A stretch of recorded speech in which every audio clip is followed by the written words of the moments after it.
السلام علیکم، میں ہوں رضوان اشرف۔ سابق army chief general Qamar Bajwa نے آج کل جو انکشافات کیے ہیں اس کے اوپر بڑی بات ہو رہی ہے، اس کے اوپر بڑی بحث ہو رہی ہے، اس کے اوپر بڑے ولاگس کیے جا رہے ہیں اور ٹی وی ٹاک شوز کے اندر اس کے بارے میں بڑی گرما گرمی اور بڑی بحث ہو رہی ہے کہ جنرل باجوہ کی جانب سے جو انکشافات کیے گئے ہیں ان انکشافات کے اوپر کس حد تک یقین کیا جا سکتا ہے، اعتماد کیا جا سکتا ہے، ان کے اوپر کس حد تک آپ ٹرسٹ کر سکتے ہیں، کیونکہ یہ والے جو الزامات جنرل باجوہ جن کو ڈینائی کر رہے ہیں، جن الزامات کی تردید جنرل باجوہ کی جانب سے کی گئی ہے، یہ جو الزامات ہیں یہ عمران خان کے متعلق عمران خان نے ان کے اوپر لگائے تھے۔ یہ اصل میں الزامات عمران خان نے نہیں لگائے ہوئے، ان الزامات یہ جو الزامات ہیں یہ نواز شریف کی جانب سے بھی لگائے گئے ہیں ایک وقت میں، پھر عمران خان کی جانب سے لگائے گئے۔ تو جنرل باجوہ کے اوپر ایک حکومت کے الزامات نہیں ہیں، دو حکومتوں کے الزامات ہیں، ایک نواز شریف کی گورنمنٹ یعنی کہ نون لیگ کی گورنمنٹ اور اس کے بعد عمران خان کی گورنمنٹ، اور اسی دوران ہی پھر رانا ثناءاللہ کا معاملہ بھی کھلتا ہے۔ رانا ثناءاللہ بھی جنرل باجوہ کے اوپر کچھ الزامات لگاتے ہیں اور اپنی گرفتاری کے حوالے سے بتاتے ہیں کہ کس طرح سے رانا ثناءاللہ کو گرفتار کیا گیا، اس گرفتاری کے پیچھے کہانی کیا تھی اور اس میں جنرل باجوہ کا ہاتھ اور کردار کتنا تھا۔ اس کے بارے میں کچھ اہم ترین انفارمیشن میرے پاس موجود ہے، وہ آپ کے ساتھ میں شیئر کرتا ہوں، اور ایک دو خبریں ہیں اس پورے معاملے کے حوالے سے، اس پوری سچویشن کے حوالے سے، اس پورے سیناریو کے متعلق کہ جنرل باجوہ نے کیا باتیں کی ہیں، عمران خان، نواز شریف اس سے متعلق کیا الزامات لگاتے ہیں اور رانا ثناءاللہ کیا کہنا چاہ رہے ہیں۔ بہت اہم ترین انفارمیشن میرے پاس موجود ہے۔ دیکھیں، یہ جو جنرل باجوہ نے جن الزامات کی تردید کی ہے وہ 3 الزامات ہیں، اور وہ عمران خان کے دور حکومت میں جو جنرل باجوہ کے اوپر لگائے گئے الزامات، جنرل باجوہ ان الزامات کی تردید میں سامنے آئے اور ایک شادی کی تقریب میں مختلف صحافیوں کے ساتھ جو انہوں نے ملاقات کی اس میں انہوں نے کہا، اور جنرل باجوہ کی جانب سے باقاعدہ طور پر قسمیں کھا کر قسمیں کھائی گئی، قرآن اٹھایا گیا ان کی جانب سے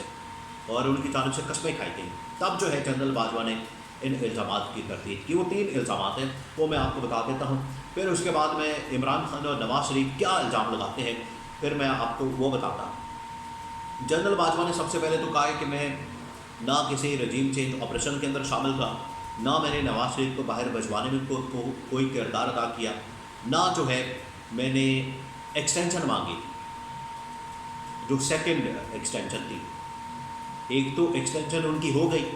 پھر اس کے بعد پھر انہوں نے ایکسٹینشن مانگی جو کہ عمران خان اور پی ٹی آئی کی جانب سے بات کی جاتی ہے۔ یہ وہ الزامات ہیں جو کہ انہوں نے تردید کی، لیکن جنرل باجوہ کے اوپر جو الزامات ہیں وہ صرف پی ٹی آئی نے نہیں لگائے، نون لیگ اور نواز شریف یا نون لیگ کی لیڈرشپ بھی کچھ اسی طرح کے الزامات جنرل باجوہ کے اوپر لگاتی ہے۔ عمران خان کے دور حکومت میں عمران خان کیا کہتے ہیں کہ عمران خان کے دور حکومت میں اکاؤنٹیبلٹی کرنا چاہتا تھا یہ نون لیگ کی، پیپلز پارٹی کی، لیکن جنرل باجوہ نے نہیں کرنے دی۔ حالانکہ پہلے فائلیں ہمیں جنرل باجوہ دکھایا کرتے تھے، ان کی کرپشن کی داستانیں، ان کی کرپشن کی فائلیں، ان کی کرپشن کی کہانیاں، کہاں کہاں یہ کک بیکس لیتے ہیں، کہاں کہاں کمیشنیں کھاتے ہیں، کہاں کہاں یہ لوٹ مار کرتے ہیں۔ یہ عمران خان اور پی ٹی آئی والے کہتے ہیں کہ ہمیں تو جنرل باجوہ یہ فائلیں دکھاتے تھے، ہمارے سامنے ٹیبل پہ لا کے رکھتے تھے کہ یہ دیکھیں یہ فائلیں ہیں، یہ ساری کرپشن ہے۔ تو ہمیں تو نون لیگ کے خلاف کرپشن کی داستانیں دکھائی جاتی تھی، باقاعدہ ثبوت دکھائے جاتے تھے۔ پھر عمران خان نے الزام لگایا کہ یہ جو رجیم چینج جو آپریشن ہوا ہے اس میں براہ راست جنرل باجوہ کا ہاتھ ہے۔ پھر اس کے بعد جو ایکسٹینشن والا معاملہ ہے، جو کہ بالکل آخری ٹائم پہ جب عمران خان کی حکومت کو نکالا جا رہا تھا، عمران خان کو گھر بھیجا جا رہا تھا، ان دنوں میں یہ باتیں شروع ہوئیں، اور اس کے بعد پھر جب جنرل ناصر مدیر کی تعیناتی ہونی تھی یا نئے آرمی چیف کی تعیناتی ہونی تھی، جنرل باجوہ کی ریٹائرمنٹ ہونی تھی، اس وقت بھی ایکسٹینشن کی باتیں کی گئی، اور اس وقت جو ایکسٹینشن کی باتیں کی گئی وہ نون لیگ کی جانب سے کی گئی، وہ پی ٹی آئی نے باتیں نہیں کی۔ پی ٹی آئی نے پہلے سے ایکسٹینشن دے دی تھی، اس کے بعد پھر ایکسٹینشن والا معاملہ عمران خان کے دور میں، تو عمران خان کی یہاں تک ضرور بات ہے کہ عمران خان کے اوپر یہ بات ہوتی ہے، الزام لگتا ہے کہ عمران خان نے اپنی گورنمنٹ بچانے کے لیے جنرل باجوہ کو ایکسٹینشن کی آفر کی، لیکن یہ معاملہ پھر بعد میں اٹھا جب آرمی چیف کی تعیناتی موجودہ آرمی چیف جنرل عاصم کی تعیناتی ہو رہی تھی، اس وقت یہ ایکسٹینشن کا معاملہ اٹھا کہ شاید جنرل باجوہ یہ سیکنڈ ٹرم ایک اور ایکسٹینشن مانگنا چاہ رہے ہیں۔ اب یہ الزامات عمران خان کی جانب سے لگائے جاتے ہیں، کچھ الزامات لگائے گئے ہیں نواز شریف کی جانب سے یا نون لیگ کی لیڈرشپ کی جانب سے۔ وہ کس قسم کے الزامات ہیں؟ وہ بھی اسی قسم کے ہیں کہ جو نواز شریف کی گورنمنٹ کو نکالا وہ بھی جنرل باجوہ نے نکالا، نواز شریف کی گورنمنٹ کو گھر بھیجا بھی جنرل باجوہ نے بھیجا، جنرل باجوہ نے پاناما کیس یا اس کے بعد یہ اقامہ کیس اور منی لانڈرنگ اور اس طرح کے جو تمام مقدمات ہیں شریف خاندان کے اوپر، جس میں پوری ایک لسٹ شامل ہے شریف خاندان میں، مریم نواز، نواز شریف، شہباز شریف، حمزہ شہباز، سلمان شہباز اور اسحاق ڈار، یہ سارے تو یہ کہتے ہیں۔ اور ایک جلسے کے دوران نواز شریف کی جانب سے تو باقاعدہ طور پر یہ کہا گیا کہ جنرل باجوہ اور جنرل فیض حمید نے سازش کر کے میری حکومت کا تختہ الٹا، یہ نواز شریف نے کہا ہوا ہے۔ تو جو الزامات نواز شریف نے عمران خان نے لگائے ہوئے ہیں، جنرل باجوہ تو صرف عمران خان کے الزامات کی تردید کر رہے ہیں،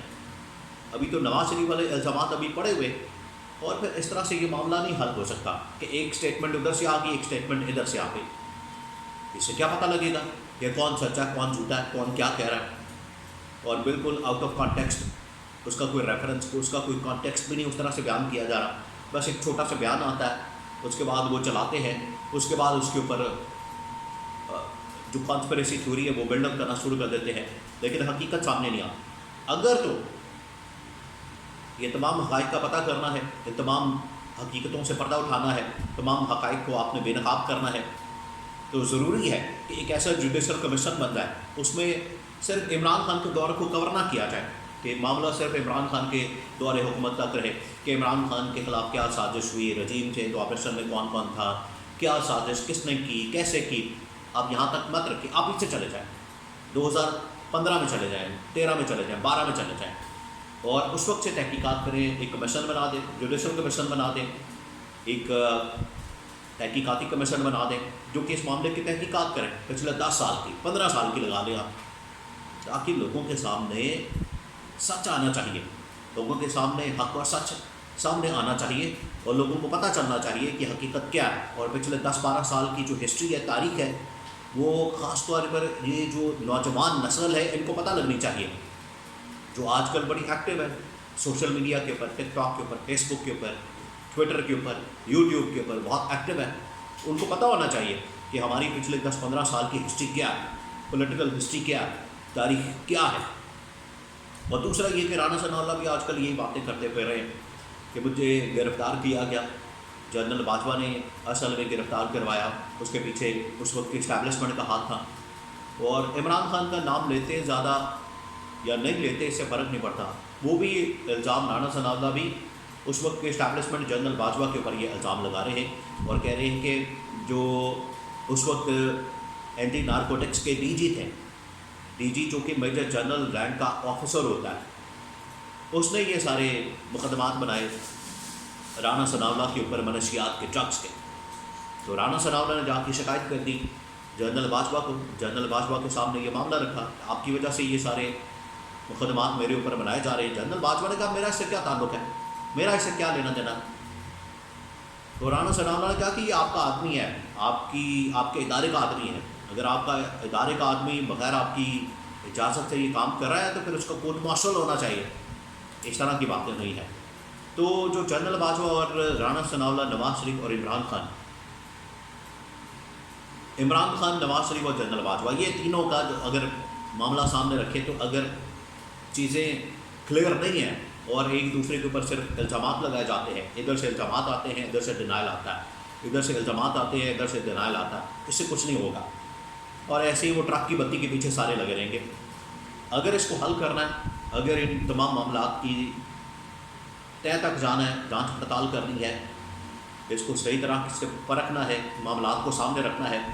اور چیزوں کو کھولنا ہے اور حقائق سے پردہ اٹھانا ہے، تو ضروری ہے کہ تمام معاملات کے اوپر ایک جوڈیشل کمیشن بن جائے، ایک کمیشن بن جائے، وہ اس کی تحقیقات کرے اور عوام کے سامنے، 25 کروڑ لوگوں کے سامنے، کہ پچھلے 10-15 سال کی جو تاریخ ہے اس کے متعلق دودھ کا دودھ اور پانی کا پانی ہونا چاہیے۔